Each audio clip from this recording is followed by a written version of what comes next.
Muito boa tarde, estamos mais uma vez aqui no nosso VCast, Viemar Automotive, agradecendo a participação do nosso convidado, que eu já vou apresentar para todos, a nossa equipe de marketing formada pela Natália, a Tainá, o Júlio e eu, né? Todos nós aqui fazendo esse esforço tremendo para trazer mais um convidado, e agora a gente tem um convidado super especial, ele que já foi campeão brasileiro de rally, já ganhou 4 campeonatos gaúchos, já foi 6 vezes vice-campeão gaúcho, é casado com a Elisa, é pai da Aurora e pai da Olivia. Eu estou falando aqui do Rafael Cabelo. Boa tarde, Cláudio, tudo bem? Como é que tá, Rafael? Tudo bem, muito obrigado pelo prazer convite. te receber aqui, né? Uma honra estar aqui junto com vocês. E o Rafael tem uma história muito interessante com a Viemar, porque esse relacionamento já dura aí 13 anos e foi graças ao Rafael que a gente teve uma visibilidade bem grande na parte de rally e na parte do automobilismo também, porque ele iniciou um trabalho conosco de desenvolvimento na época, né? Tinha uma dificuldade aí com produtos e nós fizemos uma bela parceria e hoje essa parceria ainda dura. E a gente está com novos desafios aí pela frente para 2024, né? Mas vamos falar um pouquinho de 2023. Boa. Esse super campeonato que teve aí, que tu foste vice-campeão, né?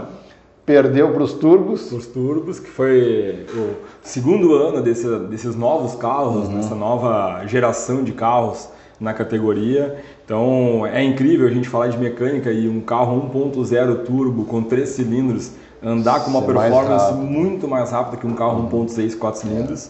E a diferença é muito grande. No final de um dia dá mais de 30 segundos. Então, assim, o automobilismo é muita diferença. O automobilismo é um caminhão de tempo, como a gente fala, assim, é realmente muito tempo.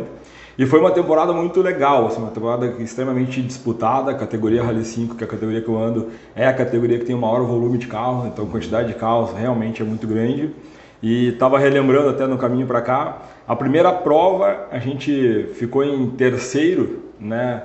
E o primeiro foi o turbo, né? Que teve 100% de aproveitamento no campeonato. E o segundo colocado, né? Ele ganhou da gente por meio segundo. Nossa. No final de 2 dias de prova, quase 200 km de rally, ele ganhou por meio segundo. Eu estava comentando aqui antes, é menos que o tempo de reação de uma largada, é muito pouco a diferença. E a gente ganhou a última etapa, a gente confirmou o vice-campeonato por uma diferença de 3,3 segundos. Então, assim, ver que a diferença em 200 km de rally, 2 dias de prova, ela é muito detalhe, é muito próximo mesmo. Né? E isso aí é para a gente ver a importância também de todo esse trabalho de cronometragem, de todo esse trabalho de tecnologia que está tendo na categoria, né? Exato. E ela acompanha também nível brasileiro e sul-americano, né? Exato. A gente tem aqui no Brasil, é um orgulho pra gente, no Rio Grande do Sul principalmente, a prova mais bem avaliada do Campeonato Sul-Americano, que é em Erechim. Então a gente tem em Erechim uma prova que vale pelo Campeonato Sul-Americano, Campeonato Brasileiro e Campeonato Gaúcho. E essa estrutura de prova, ela vai para todas as outras provas do Campeonato Brasileiro e Campeonato Gaúcho, com cronometragem, rastreamento de todos os carros. Então, assim, a cronometragem realmente é no detalhe. Sim. No momento que a gente larga, a gente já passa na fotocélula, já vê o tempo de reação de largada. Então, é super bacana, a gente controla os tempos de todo mundo ali, já monta uma estratégia para a prova, durante a prova. Sim. Então, é muito legal, é bem interessante essa questão tecnológica que vem acompanhando. É uma telemetria muito ajustada. Muito ajustada, muito ajustada. Tem que ser, senão até atrapalha na própria estratégia da prova. Sim, né? sim. Então, saber que está andando mais rápido, de repente, com um concorrente, saber se pode economizar um pouco de equipamento, ou se tem que arriscar mais para buscar um tempo, né? Vai dependendo do resultado que a gente vai acompanhando durante a prova mesmo. Né? Eu estive em Erechim até um dia antes do início do evento. A Viemar esteve presente com um parceiro lá em Erechim, fazendo um workshop, e me impressionou a estrutura toda do evento, né? O tamanho, a organização, né? Os participantes ali respiravam aquele momento, é uma coisa assim impressionante. E depois na largada, no dia seguinte, eu não estava em Erechim, mas o Rafa me mandou o link lá do YouTube, eu entrei e tal, acompanhei. E, cara, o público que vai para frente ali da prefeitura é fenomenal, né? Assim, na largada promocional, na quinta-feira à noite, no centro da cidade, na frente da prefeitura, tem 5 mil pessoas. Assistindo carro por carro subir na rampa, sim, apresentar o piloto, o navegador, apresentar o carro e fazer um desfile na cidade. Na sexta noite, a gente tem um Super Prime noturno, que é dentro de um estádio, como se fosse uma arena, um estádio, onde tem uma pista onde largam 2 carros e tem uma disputa ali entre os 2 carros quem vai ganhando. Então é uma disputa super legal e à noite, na sexta-feira, tem 20 mil pessoas. E depois, no sábado e no domingo, durante as provas, no barranco, o pessoal assistindo, passa de 100 mil pessoas assistindo a prova. Olha só, que oportunidade para divulgar a marca, né? Muito grande, muito grande. Fora o pessoal que assiste pela internet, fora a abrangência depois de cobertura de mídias. Sim. É fantástico. O Rally de Erechim é um rally fora do comum totalmente. E a gente acaba também entendendo essa paixão toda pelo rally, né? Porque tem pilotos que são pelo sul-americano que tem super carros lá, né? Super. Eu vi um carro do Paraguai lá que poxa, isso aí não existe, né? No Paraguai, o pessoal investe muito, né? No Paraguai, o rally é o esporte número 1. Então é mais forte que o futebol. Sim. E lá realmente tem carros da categoria que a gente chama a R5, que são carros 1.6 turbo 4x4, né, com suspensão do Mundial de Rally, utilizando pneus, tecnologia super de ponta, aonde eu passo a 180 km por hora, eles chegam a passar a 220 km por hora. Sim. Então tem salto em Erechim, onde a gente saltou 20 metros, eles saltam 50 metros de distância. Então, assim, realmente são carros que hoje valem mais de R$1,5 milhão de reais. E sem contar que eles têm apoio da montadora, da própria montadora. Tem pilotos, inclusive, que trazem carros da Europa para andar aqui no Sul-Americano. Então, já trazendo a própria estrutura da equipe da Europa, né? Então, são carros, assim, fantásticos, outra estrutura de carro. Muito legal mesmo. Mas me conta, Rafa, assim, agora a gente tratando de VMR, né? Como é que está sendo a performance dos produtos VMR nesses eventos assim que tu... Isso para nós essa parceria ela é fundamental, ela é o que viabiliza realmente que a gente possa competir. Primeiro porque assim, o rally é o esporte a motor que com certeza mais judia do carro, né? Sim, que mais desgasta do carro, que mais exige do carro. Se a gente, e eu sou também piloto de pista, eu gosto de andar de kart, tenho um projeto para andar as 12 horas de Tarumã, enfim, não estou aqui para desmerecer a categoria de pista, mas a pista ela acaba sendo um pouco mais simples, né? Porque a pista ela vai melhorando se ela está mais emborrachada, se ela está mais quente, se ela está um pouco mais fria, um pouco pior de pilotar. Então assim, ela vai mudando esse tipo de performance. No rally não.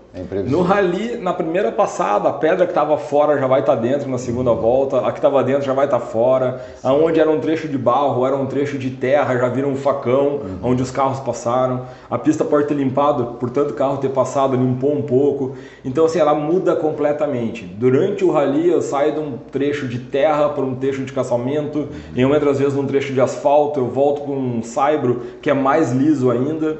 Então tudo isso vai exigindo no momento da tração, no momento da suspensão. Eu passo numa água, num córrego de um rio, por exemplo, e splash d'água, a água entra pelo buraquinho do freio de mão. Então assim, eu exijo demais do carro. Então assim, a gente ter peças, né, de reposição e peças de qualidade para aguentar a prova, elas são fundamentais. E quando a gente começou a nossa parceria aqui com a VMR lá em 2010, né, 13 anos atrás, a gente andava de Peugeot. E era uma categoria que durou durante 10 anos, a Copa Peugeot, se vendeu mais de 100 carros, né, da própria Peugeot, montada pela Peugeot Sports. E lá a gente não podia usar nenhuma peça que não fosse Peugeot. Genuína Peugeot mesmo, fabricada pela Peugeot Sports. E eu brincava assim que a balança da Peugeot Sports, ela não precisava nem pegar a pedra. Era só de ver a pedra, ela já assustava e entortava, arrepiava. Então assim, ela era muito frágil mesmo. E a gente começou a ter muita quebra, né? Amortecedor quebrava, a suspensão quebrava, era bastante desgastante. Quando a gente começou a parceria, que foi com o fim da Copa Peugeot, onde permitiu que a gente pudesse desenvolver outras peças, né? A gente, antes de começar com a VMR aqui, a parceria, a gente soldava 2 balanças. para poder ter um pouco melhor de resistência, um pouco melhor de performance. E a gente chegou ao ponto aqui de desenvolver, sei lá, 5, 10 balanças para chegar na balança que foi a balança final, definitiva, com uniball, com tudo. E isso a gente entortou muito a balança. A gente foi testando, foi desenvolvendo, né? A gente desenvolveu coifas, né? Para proteção ali da homocinética.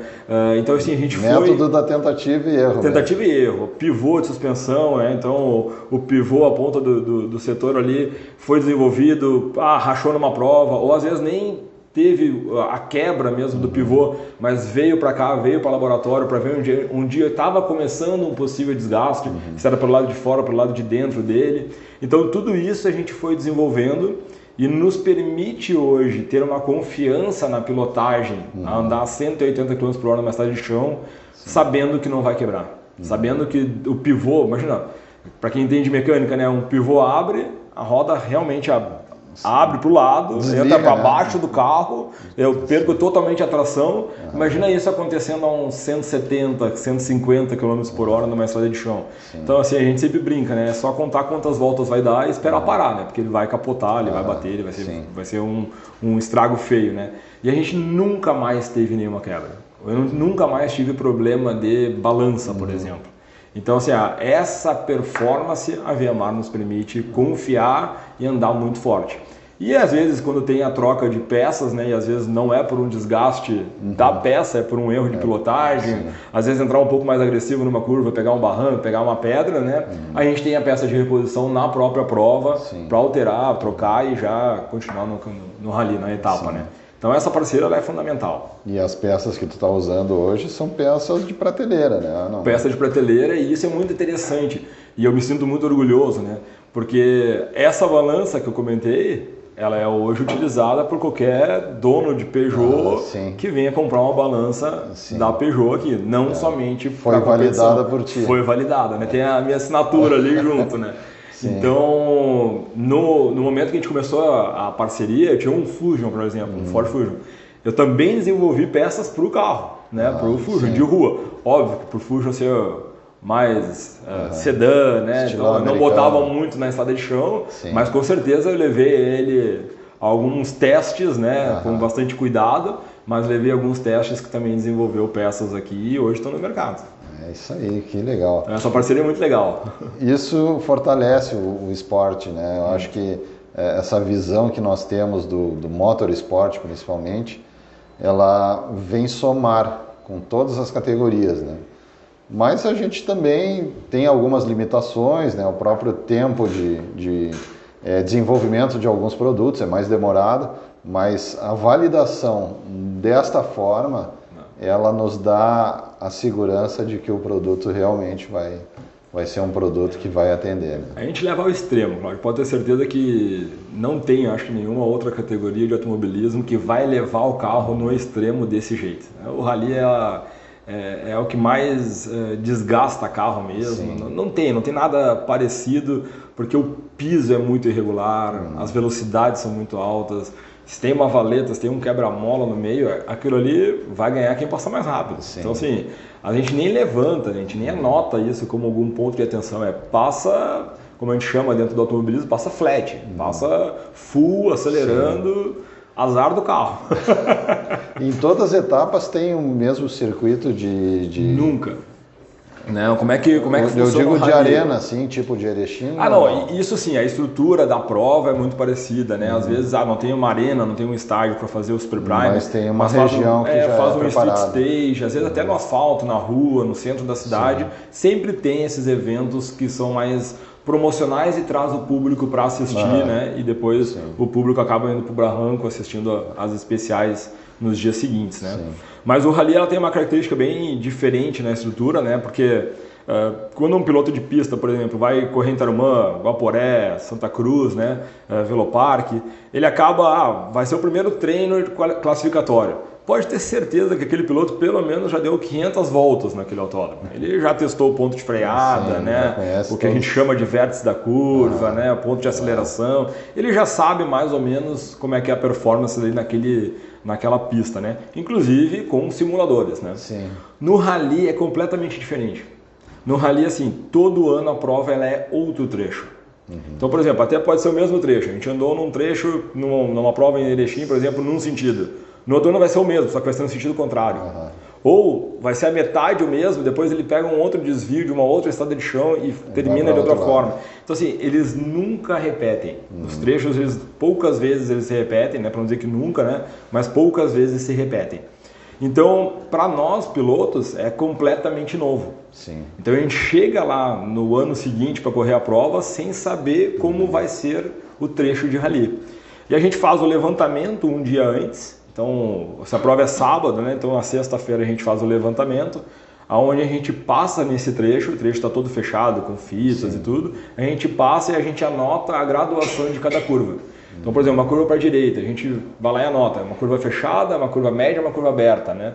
Então a gente gradua de 1 a 5, onde 1 é a curva mais fechada, 5 é a curva mais aberta. Então, por exemplo, se o meu navegador fala uma direita 5, eu sei que é quinta marcha, pé embaixo, e mesmo que eu não esteja vendo o fim da curva, porque tem um barranco, tem árvore, tudo, eu vou acreditar nele e vou fazer subindo marcha.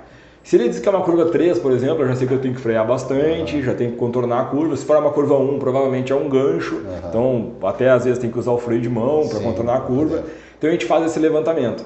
Só que o interessante que eu comentei contigo é que cada piloto faz o seu levantamento. Com o seu navegador. Com o seu navegador. Então eu vou lá, para mim é uma curva que eu vou colocar que é uma curva 3. Um outro piloto pode ser um pouco mais arrojado e dizer que é uma 4, uma 5. Um outro piloto pode ser um pouco mais assustado, pode dizer que é uma 2. Cada um tem a sua interpretação. Cada um tem a sua interpretação.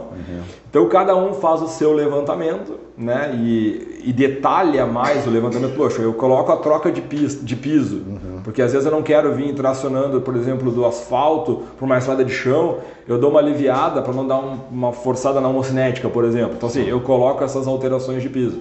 Outros pilotos não colocam, então assim, arriscam mais. Então, cada piloto coloca o detalhe que precisa. Tem piloto que tem um levantamento super simples, tem piloto que tem mais detalhado que o meu. Então, assim, existem essas características de cada piloto. E aí, é valendo. E assim, não tem, por exemplo, a gente faz 200 km no final de semana. Não tem, eu vou descartar o mais lento, vou descartar o mais rápido, vamos pegar só a média. Não, não. É a somatória de tudo. Então o rally tem 200 km. Nos últimos 5 km meu carro quebrou, eu perdi a prova inteira. Eu podia estar liderando com 10 minutos de vantagem, não importa. Quebrou.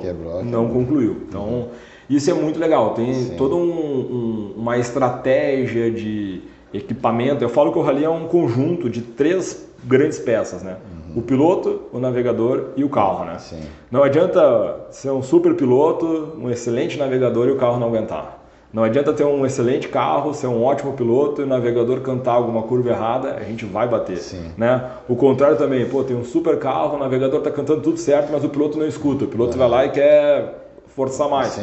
Vai dar problema. Então, assim, é um conjunto muito perfeitinho. Então, assim, levar em consideração que tu tem que terminar a prova, terminar 200 km, poupando equipamento, né? Tentando ser o mais rápido possível, mas também um pouco conservador, né? Tudo isso faz parte do rally, diferente um pouco da pista. Quando a gente fala uma bateria de meia hora, bateria de 1 hora, é um pouco mais rápido, né?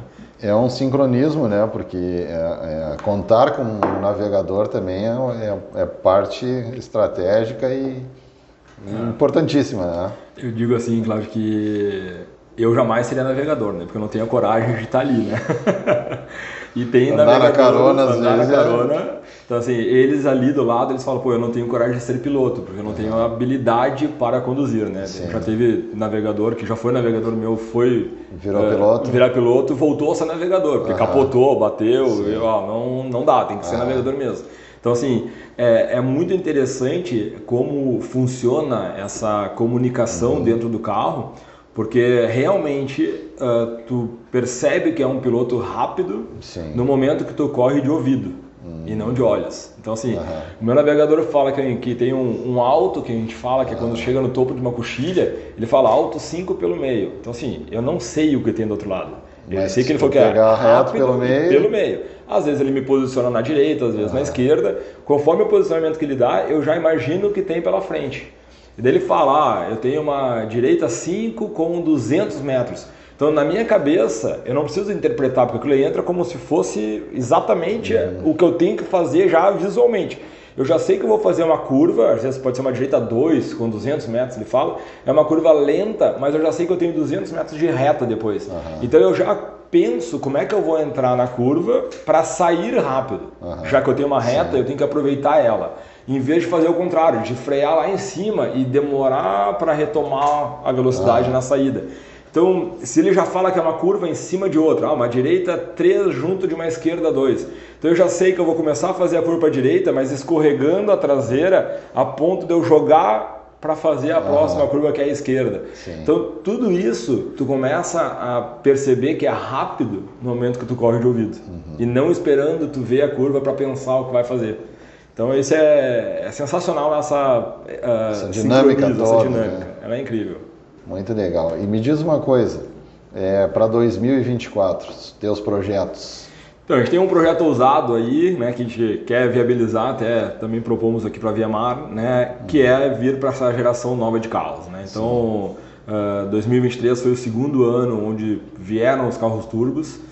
No primeiro ano tinha 1 ou 2 carros andando, o desenvolvimento foi bem complexo, poucos terminaram essas etapas. Em 2023 já tínhamos 4, 5 carros no grid de carros turbos e realmente eles são muito mais rápidos, né? Muito mais rápidos. Os pilotos também demoraram um pouco para se adaptar à pilotagem, até com acidentes e tudo, porque é outra dinâmica, outro torque, outra resposta de performance do carro. E a gente quer se aventurar nessa categoria que é a categoria turbo, né? Se a gente conseguir viabilizar, a gente vai provavelmente montar aí um Polo, né, permanecendo na Volkswagen, aí, que é os últimos carros que a gente teve, e aí montar um Polo 1.0 turbo, zero, né, começando dele do zero, com toda a estrutura e homologações da FIA, para andar nessa categoria turbo. Se não, a gente vai permanecer, né, se a gente não viabilizar, vai permanecer na Rally 5, que é a categoria que a gente está hoje.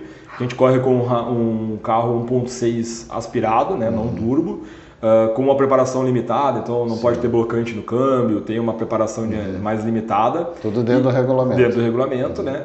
E é a categoria que, eu não digo que ela é de entrada ou a mais barata, né? Mas ela é a categoria que tem mais carros, por ser uma categoria mais econômica, né?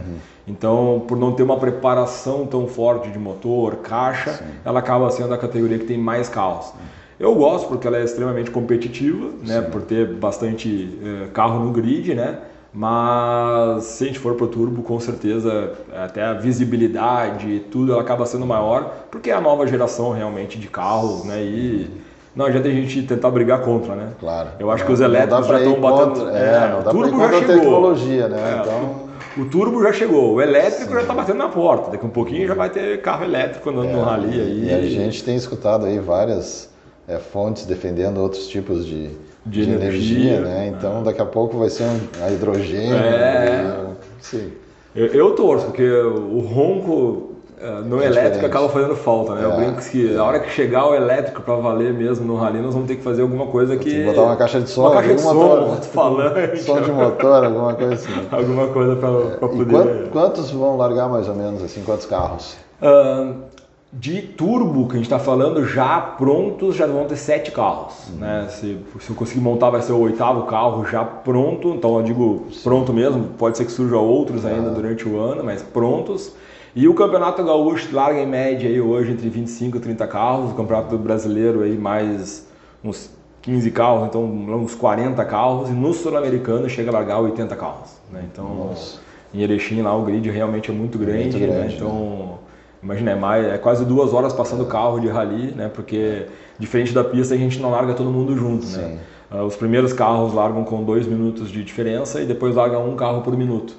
Então, imagina, com 80 carros no grid, pode colocar aí 2 horas de carro passando, né? Assistindo o carro passar. Movimenta a cidade, movimenta né? Muito turismo, muita oportunidade, né? Durante o evento. Muito. É muito legal isso. E é um prazer estar contigo aqui, conversando, sabendo um pouco da tua história, né? Tu não é piloto profissional? Não. Eu trabalho numa empresa de tecnologia, sou vendedor de software, claro. Então, minha dinâmica, minha família que acompanha aí meu dia a dia, né? Fala, poxa, eu sou vendedor, eu atendo o Brasil inteiro, passo viajando, dentro de avião, em cliente e tudo. e ainda acho tempo para correr o rally. E o rally ainda, ele me exige muita dedicação pela preparação pré-prova, tudo, né? Treinos, preparação do carro.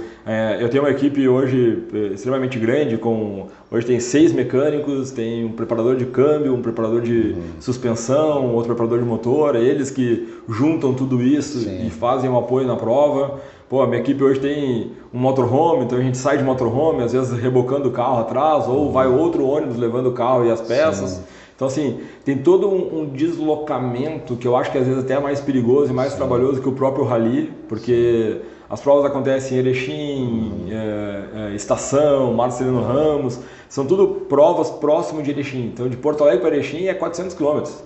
Então, tem serra, e tem neblina, e tem chuva. Então, esse deslocamento é bem desgastante, né? Então, fora a prova. Então, assim, a prova de Erechim, a gente tem que chegar na prova na quarta-feira. Eu lembro que eu estava lá e vocês chegaram, passaram a noite toda dirigindo, né? E eu sou fanático por carro, por automobilismo, por tudo. Então, assim, eu fiz a carteira de motorhome, então eu ando com o meu motorhome. Então, em Erechim, por exemplo, lá que se encontrou, eu tinha viajado a noite inteira com o ônibus. Tô lembrado, tu tava. Então, Marcelino agora também, eu fui a madrugada toda dirigindo, porque eu gosto, né? Então, acho legal também. Então isso desgasta bastante, né? A gente, mesmo sendo apaixonado, mesmo gostando, né? A energia ela acaba consumindo bastante. Então eu trabalho nessa empresa de tecnologia, tenho rally, tenho 2 filhas, como tu comentaste aqui no início. Tem que dar atenção também, tem que dar atenção na família. A menor tem 10 meses, né? E em Erechim ela tinha 3 meses de idade e estava no rally assistindo, foi para a rampa de largada comigo. Na rampa eu vi também. Então assim, é fantástico. A minha mais velha de 6 anos, ela só fala em rally, ela fala que ela quer ser navegadora e que depois ela quer ser pilota da irmã, então levar as duas, né? Vou deixar minha esposa de cabelo em pé em casa, morrendo de medo, mas é muito legal, porque assim, é um momento de competição, mas o rally tem um pouco mais da amizade. Os próprios pilotos, mesmo na mesma categoria, na disputa, se dão super bem. A gente quer que realmente todo mundo termine as provas, que não ocorra acidente. Caso alguém se acidenta, todo mundo fica preocupado. Então, assim, é muito legal essa amizade no rally. E aí todos os pilotos acabam levando a família, então as minhas filhas... É um ambiente familiar, né? Um ambiente familiar, então as minhas filhas se dão com as filhas dos meus concorrentes, quando vê tá todo mundo no meu motorhome fazendo desenho, brincando, então assim, é muito legal essa família do rally. É diferente de outras competições que é mais acirrado, que a pessoa não empresta um alicate para outra equipe, prefere que realmente quebre, esconde. Não, aqui quer andar no meu carro? Olha aí como é que vê, a gente é mais tranquilo mais aberto, né? Em relação a isso. Até porque a performance na pista, esses detalhes fazem muita diferença. No rally eu acho que é mais piloto mesmo, porque o carro, vamos supor que eu faço um carro de 500 cavalos de potência, 300 cavalos de potência, eu não consigo passar ela totalmente para o chão se eu não tiver uma pilotagem limpa. Porque o carro vai ficar patinando e não vai conseguir tracionar. Então a suspensão ela faz um trabalho forte, a forma de usar o câmbio, a forma de frear, a forma de tracionar, a forma de jogar o carro numa curva, como a gente fala, o pêndulo, tudo isso faz diferença, não só ter um carro rápido. Então não precisa ter essa briga no box lá de esconder algo tão no detalhe, porque na pista essa diferença acaba nem aparecendo. E como tu falaste antes, né? Não tem um simulador para isso. Não tem porque as pistas não se repetem, então ninguém monta, né, uma pista igualzinha para a gente memorizar. E fora a reação, ela é diferente mesmo, tá no próprio simulador ali para rally é muito diferente, né? Usar freio de mão, usar câmbio, e assim, tem algumas sensações no rally que tu não consegue num simulador, né? Por exemplo, colocar uma quinta marcha num carro de rally é como se tu deixasse o carro em ponto morto numa subida de serra, numa descida de serra. Tu perde completamente a tração no carro. Então o teu carro está em linha reta, numa reta, em quinta marcha, às vezes eu tenho que virar metade do volante só para manter ele reto, porque a traseira dele passou em algum desnível, alguma coisa, e ele já joga. Porque ele está a 170 km por hora, sim, o carro está alto do chão, com pouca tração ali. Sim. Então, assim, são detalhes assim que chega a dar frio na barriga. Eu estava esses dias fazendo um material aí para o nosso blog sobre pneu, né? E tem um detalhe que às vezes eu falo aqui para o pessoal, que nós temos um treinamento interno, todo colaborador que entra a gente faz um treinamento. E aí, mostrando para eles o seguinte, que no diâmetro total do pneu ou de uma roda, o que vai pegar no chão é um retângulozinho quase desse tamanho aqui, ou menor até. Né? Então a importância do pneu nessa situação toda, para manter o equilíbrio do carro, manter a estabilidade, às vezes a gente não pensa nisso. Né? Exato, exato. Não, para nós no rally, o detalhe do pneu é muito crítico, assim, né? Primeiro porque o quanto a gente exige dele, né? Mas assim, como a gente exige tanto dele, ele esquenta muito. Então a pressão dele aumenta. Então a gente larga com uma calibragem, no fim do primeiro trecho a gente já tem que baixar, mas a gente não pode baixar muito, senão o pneu esfria. Sim. E na largada pode pegar uma pedra e rasgar, então a gente tem que controlar isso, e isso é a estratégia de cada piloto, até com a forma que pilota, se ele quer um pouco mais cheio, um pouco mais vazio. E o detalhe do pneu, de uma marca de pneu para outra, o ombro do pneu ser mais reto, ser um pouco mais em curva, usar um pneu um pouco mais estreito em dia de chuva, um pneu um pouco mais largo em dia de seco, uma prova mais reta, uma prova mais travada, sim, a largura do pneu, tudo isso influencia. Parece detalhes, mas o que na pista é a altura da asa, né, do aerofólio, né, que faz diferença para o rally, até a calibragem do pneu, a largura do pneu, a forma de tu usar com o pneu, isso faz diferença também. É muito legal.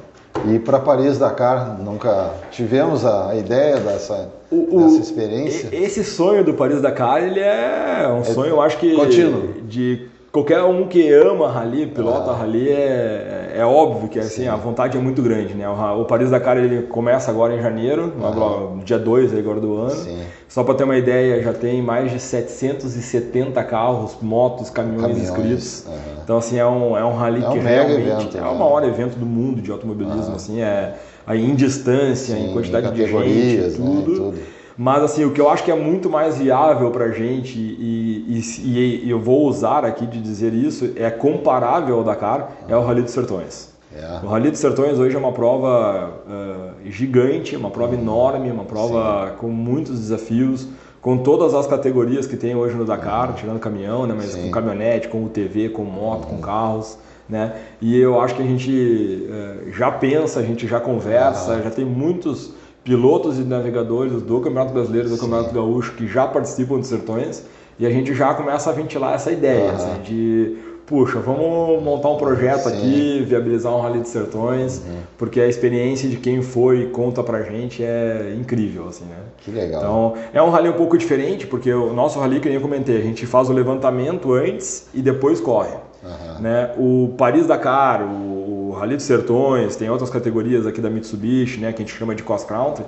Não, o piloto e o navegador recebem uma planilha, né, de navegação na hora de largar, praticamente. Sim. Então ele sai para andar sem saber. Ele vai só interpretando e passando isso para o piloto. Então, conforme ele vai entendendo quem fez aquele levantamento pelo piloto navegador, ele já entende, puxa, essa pessoa aqui, ela acaba sendo um pouco mais conservadora do que a gente, piloto navegador. Então, se ele fala que é uma curva mais fechada, eu posso de repente dizer que é um pouquinho mais aberta. Sim. Olha a interpretação que o navegador tem que fazer numa prova dessas. Então, mas assim, é um desafio porque tu tá correndo sem nunca ter passado por ali. Sim, né? Sim. Joia, então. Cara, muito obrigado por esse momento aí tão especial conosco. A gente ainda vai dar uma olhada na fábrica aí. Vamos passear. Para dar uma conhecida, né? E a gente espera que essa parceria se consolide cada vez mais, continue firme aí no Rally. Tomara, tamo junto. É isso aí, que 2024 nos traga mais um caneco. Mais um caneco, com certeza. Obrigado, Cláudio. Obrigado. Beleza? Muito obrigado e até o próximo.